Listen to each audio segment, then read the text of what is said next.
लोकनेते माजी आमदार स्वर्गीय अण्णासाहेब दत्तात्रय वामन पाटील यांच्या पुण्यतिथीनिमित्त आगाव येथे अभिवादन. धुळे तालुक्यातील लोकनेते माजी आमदार स्वर्गीय अण्णासाहेब दत्तात्रय वामन पाटील यांच्या पुण्यतिथीनिमित्त नगाव येथे अभिवादन.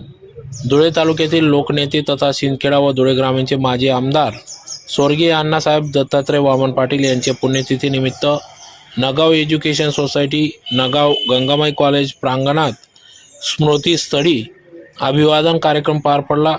सकाळी 10 वाजता आज सदर हा कार्यक्रम पार पडला. यावेळी धुळे ग्रामीणचे आमदार राम बधाने, माजी जिल्हा परिषद अध्यक्ष बाळासाहेब बधाने, प्रथम लोकनियुक्त सरपंच ज्ञानज्योतिताई बाळासाहेब बधाने, राम बधाने यांच्या अर्धांगिनी वैष्णवी राघवेंद्र उर्फ राम बधाने, चिरंजीव कुबेर राम बधाने व सर्व प्राध्यापक, प्राचार्य, मुख्याध्यापक, शिक्षक, शिक्षकेतर कर्मचारी, धुळे तालुक्यातील विविध गावातील सरपंच, उपसरपंच, पदाधिकारी, कार्यकर्ते, ग्रामस्थ मोठ्या संख्येने या ठिकाणी उपस्थित होते.